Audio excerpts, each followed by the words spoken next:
नमस्कार. Home minister co powered by Cinthol lime fresh, special partner Alpenliebe just जेलीच्या या भागात मी आदेश बांदेकर आपल्या सगळ्यांचं मनापासून स्वागत करतो. ऐकतोय आवाज? हाच तो सायरन. लाईट गेले तर उंच उंच मनोऱ्यामध्ये अशा पद्धतीची ती शिट्टी वाजू लागते. या शिट्टीकडे बरेच जण दुर्लक्ष करतात, पण या शिट्टीकडे दुर्लक्ष करणं म्हणजे अपघात ओढवून घेणं. अशा वेळेला जेव्हा लिफ्ट बंद असते, कुणी आत अडकलेलं असतं, तातडीनं कोणी ना कोणी मदतीला धावून जातं. या सगळ्या धावपळीमध्ये अशा सगळ्या आवाजांकडे, अनेक आवाजांमधून लक्ष देणं हे किती महत्त्वाचं आहे. आता आपण सेथिया ग्रँडोर या ठिकाणी आलेले आहोत, बांद्रे पूर्व इथे, आणि या ठिकाणी रोशनी दिनेश कदम पाटील या कुटुंबाला भेटणार आहोत. चला बोलतं करूया या कुटुंबाला. लिफ्ट आलेली आहे, लगेच जायला पाहिजे. चला.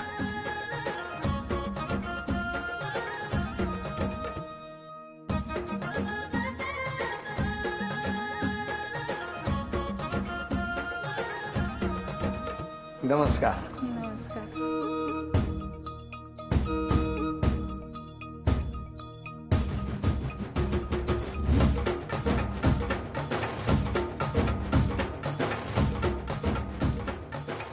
घ्या उखाणा. अवी माऊ सारख्या लेकरांनी जीवन झाले धन्य, दिनेश रावांची साथ हेच गतजन्मीचे पुण्य. काय सांगता? हो. हा अवी काय गोड असतोय. आणि ती माऊ. अरे वा. अवी आणि माऊ दोघेही इकडे सज्ज आहे.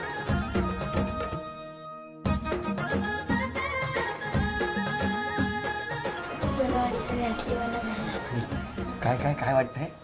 काहीतरी म्हणाला तो. गोड म्हणाला काहीतरी. काय म्हणाला सांग? तो म्हणाला हे असलीवालेच वाटताय. या ओळख करून सगळ्यांची. हे मिस्टर, नमस्कार. आई, नमस्कार. भाऊ, नमस्कार. काका, नमस्कार. नंदा, नमस्कार. वहिनी, नमस्कार. त्या नंदाच माझ्या, नमस्कार. मावशी, बरं. त्या सगळ्या मैत्रिणी माझ्या. सगळ्यांची ओळख झालेली आहे. आता सुरुवात करूया आजच्या गप्पांना. नमस्कार. नमस्कार. नमस्कार. कुठलं बालपण? मालेगाव, नाशिक. तिथेच बालपण गेलं हो, सगळं? तिथेच बालपण. शाळा वगैरे सगळं तिथे? शाळा तिथेच. कॉलेज ॲग्रिकल्चरला होते म्हणून कोल्हापूरला, बरं. आणि राहुरीला पीजी केलं. मग घरी कोण कोण होतं? आई, बाबा, भाऊ आणि बहीण. काय करायचे आई बाबा? बाबा प्रोफेसर होते, आई घरीच होते. तुमचं बालपण? मालेगाव. अंतरही जास्त नाही घरात. घरात अगदी हल्ली 1-1.5 किलोमीटर मॅक्स. 1.5 किलोमीटर. तुमचे आई बाबा काय करायचे? बाबांचा बिझनेस होता, आहे अजून, पण बाबा नाही. आई हाऊसवाईफ होते. Joint family. आणि तुम्ही किती जण होते घरात? मोठी फॅमिली आमची. जवळपास सगळ्यांचे लग्न व्हायच्या आधी 17 लोक होते. आणि तुमची शाळा कुठली? मालेगावला असते. कुठली? काकानी म्हणून होते. बरं. आणि तुमची? RBH कन्या विद्यालय. खूप अभ्यास केला का शाळेत? नाही. नाही का? खूप नाही केला तेव्हा, सिरियसनेस नव्हता, परंतु नंतर केला कॉलेजला गेल्यावर. कॉलेज कुठलं? कोल्हापूरला होते, ॲग्रिकल्चर. अच्छा. तिकडनं तुम्ही कोल्हापुरात हां, गेले? 12वी नंतर. आणि तुम्ही? ग्रॅज्युएशन नंतर बाहेर पडलो. MBA केलं पुण्याहून. कोल्हापूरवरून पुन्हा बरं पडतं ते ना? On the vetch. On the way. आणि प्लस लॉ केलं. परत PG साठी पुण्यालाच गेलो होतो. पण तुमचं कसं काय ओळख? ओळख यांच्या काकांची इच्छा होती आमचं लग्न व्हावं असं, परंतु मला एकत्र कुटुंबाची जरा भीती वाटायची, कारण कधी तुम्हाला? सवय. पण डायरेक्ट लग्नाच्या विषयावर गेलो आपण. ओळख कुठे झाली? ओळख अशी लग्नाच्या ठरण्याच्या वेळेसच झाली. म्हणजे बघायला पाठवलं त्यांनी, काकांनी यांच्या मंत्रालयात. मी मंत्रालयात जॉब करते ना तिकडे, वित्त विभागात होते मी त्यावेळी. बरं. तर तिकडेच असं दुसरं काही काम आहे असं म्हणून पाठवलेलं तिकडे भेटायला. कोणाला? यांना. तेव्हा बघितलं नव्हतं? त्याच्या आधी तुमची मालेगावात भेट त्याच्या नाही? आधी 1-2दा भेटलो, पण असं एवढ्या जवळचं घर आणि तुम्ही भेटला नाही तसं मालेगावात कसं? नाही झाले ते. अरे कसं नाही होणार? 1.5 किलोमीटर घर बीर सगळं माहिती आहे. आणि काय सांगता तुम्ही? कशी झाली? नंतर माहिती झालं. हो, ते नंतर. थांबा आता. मालेगावातली ओळख कुठली? हा, एकदा गेलेले मी. MBA करायचं खूळ होतं डोक्यात, तेव्हा त्यांचा गायडन्स घ्यायला गेलेले. यांचाच का अख्ख्या मालेगावात? कारण त्यांचे काका पप्पांचे मित्र होते, त्याच्यामुळे मग त्यांचे तेच वडील ओळखीचे होते. माझे प्रोफेसर होते. बरं, म्हणून त्यांनी सांगितलं अख्ख्या मालेगावात हाच एक मुलगा आहे जो तुला आयुष्यभर चांगलं गाईड करेल असं. हो. हो म्हणतायत. आणि मग नंतर असं हॉस्टेलला काका मला कधी भेटायला यायचे तेव्हा हे पण यायचे, पण असं कधी बघायचे वगैरे नाही आणि बोलायचे पण नाही, पण तुम्ही नाही. कशाला मला जायचे खडूस हॉस्टेलला? काका जास्त गाडी चालवायची नाही आणि मी ड्रायव्हर म्हणूनच राहायचो. आणि तुम्ही काय यांच्याशी बोलायचे नाही तेव्हा? तो ग्रेव्हन्स त्यांचा माझा नाही. काय हो? हा, मला असं वाटतं म्हणजे खडूस वाटायचे की बोलत सुद्धा नाही कधी असं किंवा हसतही नाही असं. हे तुमच्या लक्षात होतं की हे बोलत नाहीये? तुम्ही ऑब्झर्व करत होता? मग सुरुवात कशी झाली? मग काकांनीच पाठवलं, म्हणजे त्यांच्या मनात होतं आधीपासून की आमचं दोघांचं लग्न व्हावं असं, आणि मग मंत्रालयात पाठवलं. मग तेव्हा मला आवडले. का फाईल घेऊन आले नव्हते का? फाईल शिवाय आले होते का तेव्हा? हो, फाईल शिवाय आलेले. मग तेव्हा तुम्ही एकमेकांना पहिल्यांदा भेटलो. हां, मंत्रालयात? हो. काय ठिकाण आहे. डेटही चांगली होती. किती होती? 1 एप्रिल. काय दिवस नाही वाढला. पण मग त्या दिवशी तुमचं असं काही बोलणं झालं नसेल, फक्त नाही, एकमेकांना काही बघणं नाही. झालं. हां. पण त्या महिन्याभरात फोन नंबर तर एक्सचेंज झालेले होते हो, पण बोलणं नव्हतं झालं असं. का? नाही, बोलणं नव्हतंच, फक्त 8 एप्रिलला माझा वाढदिवस असतो, तर त्या दिवशी मला अशी इच्छा होती खूप की यांचा मेसेज तरी यावा, आणि तो आला होता. कसं काय हो? त्याच्यातच 1 एप्रिल 8 एप्रिल जास्त अंतर नव्हतं. अंतर नव्हतं. मग मला वाटलं म्हणजे आहे तिकडूनही रिस्पॉन्स आहे असं मी समजले तेव्हा. आणि मग सिद्धिविनायकाला नवस बोलले की मी चालत येईल. सिद्धिविनायकाला चालत येईल? हो, कुठून? बांद्र्यातूनच. मला वाटलं मालेगाववरून. धडधडलं माझ्या छातीत. नाही, अच्छा, खरंच वाटलं की मालेगाववरून मी चालत येईन सिद्धिविनायक पर्यंत. नाही, मी जॉबला 1 वर्ष आधीच होते ना मंत्रालयात, तर बरोबर. मग इकडेच राहायला. मग तुम्ही तो केला पूर्ण हो, नवस? पूर्ण केला. 1,200 मोदक बनवून. म्हणजे ह्यांनी हो म्हणावं म्हणून. हेच काय पाहिजे असं काय म्हणून. जादू होती त्यांच्यातून? हा, आहेच. कसा आहे स्वभाव त्यांचा? खूप छान आहे. एकदम. आपण काय करता? मी वकिली करतो हायकोर्टात. आणि वहिनींचा स्वभाव कसा आहे? चांगला आहे, आता चांगलाच म्हणावं लागेल. चांगला म्हणावा लागेल असं म्हणतायत, पण ते शांतच आहेत पहिल्यापासून असेच? ते शांत असतात. आणि या राग असतो बराच. त्याच्यामुळे त्यांच्याकडे शांत राहण्याशिवाय पर्याय नाही. ऑप्शन नाही. पण आता किती वर्ष झाली लग्नाला? 11 वर्ष झाली. 11 वर्ष. कशी साथ दिली या 11 वर्षात या माऊलीनं? स्टार्ट ज्यावेळी मी इकडे आलो मुंबईत, लग्नानंतरच आलो होतो सर, 2 महिन्यातच. बेस काही नव्हता, घरून सपोर्ट होता, पण ते मला वाटत नव्हतं की घरून सपोर्ट घ्यावं असं. त्यावेळी मग यांचा सपोर्ट कामात आला मला. जे 2-3 वर्ष हल्ली जे स्ट्रगल होते, जे मेन स्ट्रगलिंग डेज होते, त्यात खूप सपोर्ट होता. तो काळ स्ट्रगलचा होता भरपूर. हो. या दोघांच्या डोळ्यातलं असं किंचित आलेलं पाणी आहे ना, त्यातून किती तो स्ट्रगल असेल आणि किती एकमेकांनी छान साथ दिली असेल, ते सारं व्यक्त होत आहे. आता मागे वळून बघताना कसं वाटतंय वहिनी? खूप छान आणि समाधान वाटते. हो ना. कारण 11 वर्षात आम्ही इथे घर पण घेऊ शकलो, एकमेकांना साथ दिली, त्याच्यामुळे शक्य झालं आम्हाला ते. ड्रायव्हर म्हणून जेव्हा जात होता, म्हणजे ड्रायव्हर म्हणण्यापेक्षा गाडी चालवत जात होता. आता लाईफ टाईम झालं होतं. वहिनी बोलले तेवढ्यात बोलून घेतलं त्यांनी. हो की नाही? आता या ठिकाणी एक आव्हान आहे. घरामध्ये काही चिठ्ठ्या लपवल्यात. एक चिठ्ठी शोधत तुम्हाला चांदीची अन्नपूर्णा जी आम्ही ठेवली आहे ती घेऊन यायची आहे. वेळ 1 मिनिटाची. हां, आज आपल्या भेटीला 2 पाहुणे आलेले आहेत. त्यांचं स्वागत करूया. अल्पेनलिबे जज जेली बेअर आणि बॉटल.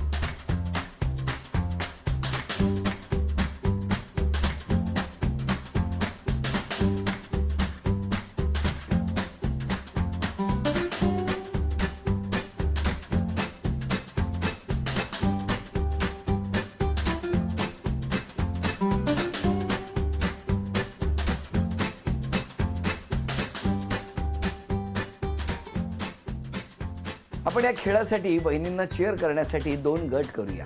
एका बाजूला असेल अल्पेनलिबे जज जेली बेअर टीम आणि दुसऱ्या बाजूला असेल अल्पेनलिबे जज जेली बॉटल टीम. अल्पेनलिबे जज जेली यांच्याकडून या खेळासाठी स्पेशल गिफ्ट हॅम्पर सुद्धा मिळणार आहे. कच्चा आंबा किंवा कैरी. वेळ सुरू झाली. 1 मिनिटाची वेळ आहे.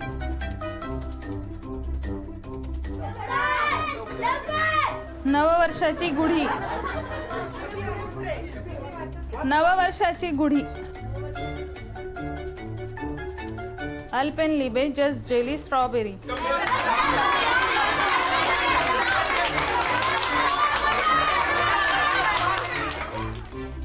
राजहंसाची जोडी. 10 9 8 7 6 5 4 3. अल्पेनलिबे जज जेली यांच्याकडून वहिनींना ही भेट होती.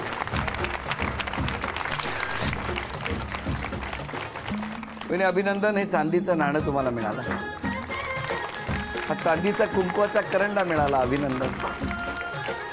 ही चांदीची तुळस मिळाली. अभिनंदन. आणि ही चांदीची अन्नपूर्णा सुद्धा तुमच्या घरात आलेली आहे. अभिनंदन. या दोघांबद्दल सांगा. आपण कोण? माझा मोठा भाऊ म्हणजे आमच्या घरामध्ये सगळ्यात मोठा आहे. तो खूप प्रेमळ आहे. आम्ही 10 भावंड. त्याच्यानंतर म्हणजे त्याच्यानंतरचे आम्ही सगळे 9. आम्हाला खूप सांभाळून घेतलं आणि सगळ्यात मोठी वहिनी खूप प्रेमळ सगळ्यांना सांभाळून गेली. आणि एक मेन पॉईंट म्हणजे आम्ही शाळेपासूनच्या मैत्रिणी आहोत. हो, आम्ही शाळेतच सोबत होतो. म्हणजे क्लासेस वेगवेगळे होते. माझ्या वडिलांनी म्हणजे नेहमी माझ्यापेक्षा जास्त जीव त्यांना लावलेला आहे. खूप आवडायच्या त्या. म्हणजे तेव्हापासून त्याच्यामुळे ही माझ्या घरात आली पाहिजे म्हणून अगोदर पप्पांचा फोर्स की रोशनी माझी सून झालीच पाहिजे. आणि पप्पांचं ते स्वप्न त्यांनी पूर्ण केलं. आणि तशीच त्यांनी आमच्या कुटुंबाला खूप चांगलं सांभाळून घेतलं. एक मोठी वहिनी म्हणून खूप चांगली साथ आहे त्या दोघांची. हो, केवढं बोलतात ना. टीचर तेच मला वाटलं आता वर्गाचा तास संपेपर्यंत बाई बोलत राहणार. द्या अजून कोण बोलणार? माझी मुलगी आहे तशी खूप रागीट, पटकन चिडते आणि जावई आहेत ते सर्व गुण संपन्न. बाकी ती खूप जिद्दी आहे. तिला जे करायचं ते करते. आता तिला लॉ करायचं होतं. एवढं जॉब करून मुलांना सांभाळून ते पण अगदी शिस्त एकदम कडक. आणि एवढं करून पण ती लॉ कॉलेजला 2री आली. अरे वा. हे भाऊ आहे माझा. त्याने इन्स्टंट कवी येतो आणि आज तुमच्यासाठी त्याने स्पेशल कविता बनवली. अरे वा. माझी दिदी आमच्या सर्वांसाठी एक मार्गदर्शक पण आहे. आम्ही 3 भावंड MPSCतनं अधिकारी झालो. ताई पण आता मंत्रालयात अवर सचिव आहे आणि तिच्या मार्गदर्शनामुळेच आम्ही अधिकारी होऊ शकलो. आणि ताई नेहमी आम्हाला सपोर्ट करते, चिडते, परंतु अधिकाऱ्याने थोडं चिडखोर असावंच, कारण प्रशासन चालवण्यासाठी ती एक गोष्ट महत्त्वाची पण आहे. आणि जिजू नेहमी आम्ही म्हणजे एक मित्र मार्गदर्शक असं जिजू म्हणून कधीच रिलेशन नाही. एक चांगले मित्र असं ते आमची काळजी घेतात. आणि दिदीमुळे आमच्या सर्व घराण्याचं खरंच तिच्या नावाप्रमाणेच नाव रोशन झालेलं आहे. आणि अशा दिदीचा आणि जिजूंचा आम्हाला अभिमान वाटतो. धन्यवाद. वर्षानुवर्षाच्या परिश्रमाला आज आले फळ, जेव्हा होम मिनिस्टरच्या टीमने वाजवली दारावरची कळ. आदेश भाऊजींच्या स्वभावाची काय वर्णावी मज्जा, स्वतःच्या विनोदांनी उडवतात सर्वांचाच ते फज्जा. नातेवाईक आणि मित्रमंडळींचा जमतो मग मेळा, होम मिनिस्टरने सर्वांचाच लावलाय आपला लळा. हार जितने झाले असले मन खट्टू जरी, शेवटी मन जिंकतात देऊनी पैठणी आम्हास भारी. होम मिनिस्टरच्या शोमुळे उडते फार धमाल, ही तर आहे भाऊजी आणि त्यांच्या टीमची कमाल. असे सर्वांना आनंदी ठेवा हीच आमची इच्छा. होम मिनिस्टरच्या पुढच्या प्रवासाला आमच्या खूप खूप शुभेच्छा. अरे वा. थँक्यू. Very nice. खूप छान. या माझ्या नंदनबाई आहेत. माझं आत्ताच लग्न झालं आहे. आत्ता म्हणजे कधी? जानेवारीमध्ये. तर मला अतिशय एका मोठ्या बहिणीप्रमाणे सपोर्ट करता प्रत्येक गोष्टीत. आणि मला त्यांचा खूप अभिमान आहे की त्या आज घर पण व्यवस्थित हँडल करता आणि मंत्रालयात पण व्यवस्थित जॉब हँडल करता. आत्ता या ठिकाणी एक छोटासा खेळ आहे. खेळामध्ये गाणं सुरू होणार. गाणं सुरू झाल्यानंतर एक जी उशी आहे एकीने दुसऱ्याकडे पास करायची. गाणं थांबेल तेव्हा उशी ज्यांच्याकडे असणार त्यांना एक शिक्षा मिळणार आहे. आणि ती शिक्षा जर त्यांनी पूर्ण केली तर या माऊलीला आज बक्षीस मिळणार आहे. बघूया काय होणार. गाणं.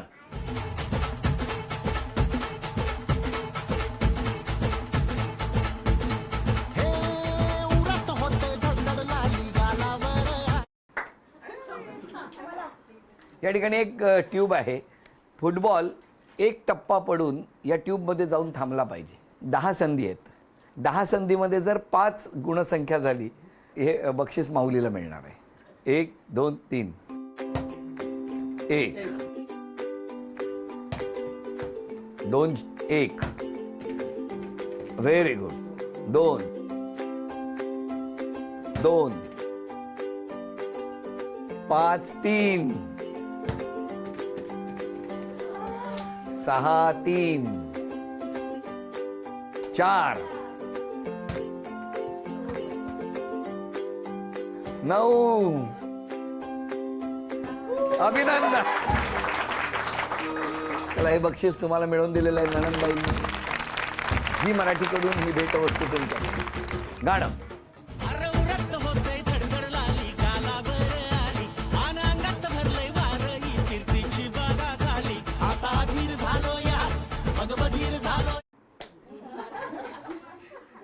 श्रावण महिन्यातले 3 सण सांगा.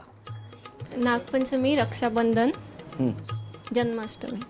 पूर भरून आलाय माझा. अभिनंदन. गाणं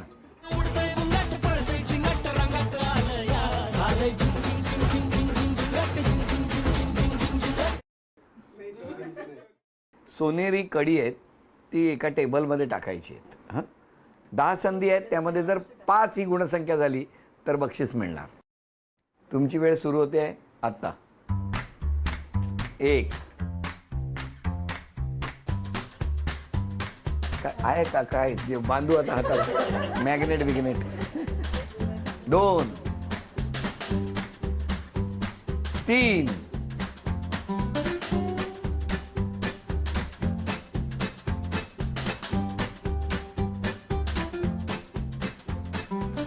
अभिनंदन.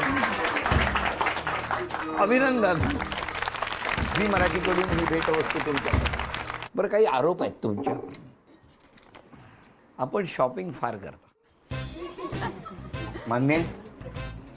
हो आता जरा आवाज बिघडले. वाढवा जरा. हो आता जरा बिघडले मुलांना ना विनाकारण जास्त घाबरवत असतात सतत.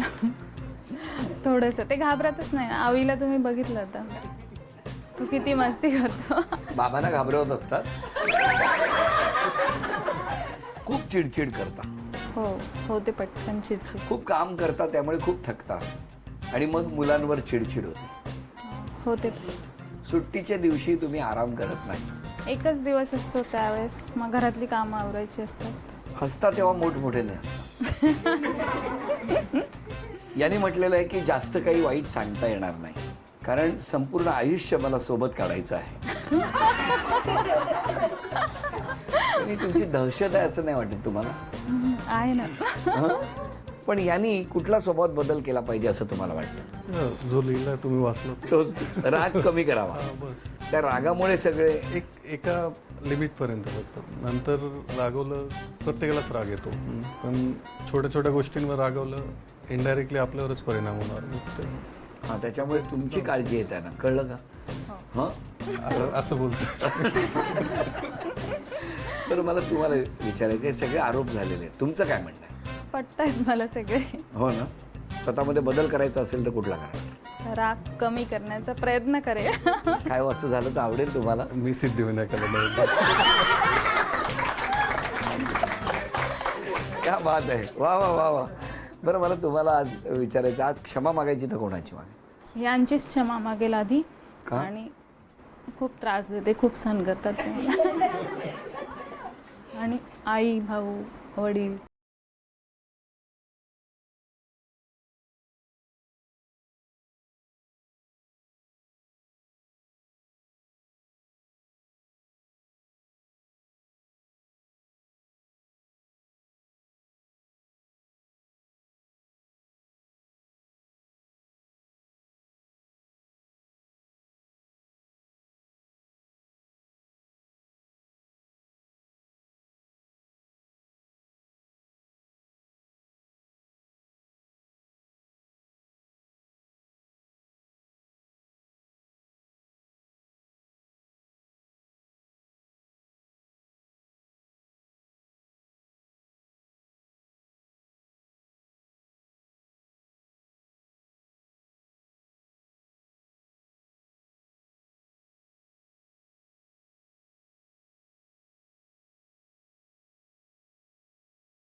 झी मराठीकडून ही भेटवस्तू तुमच्यासाठी. आणि वहिनींना तथास्तू पुणे यांच्याकडून मिळते आहे पैठणी. अभिनंदन. आजचा भाग इथेच संपतो आहे. पुन्हा भेटूया अशीच एक पैठणी घेऊन होम मिनिस्टरच्याच पुढच्या भागात. नमस्कार.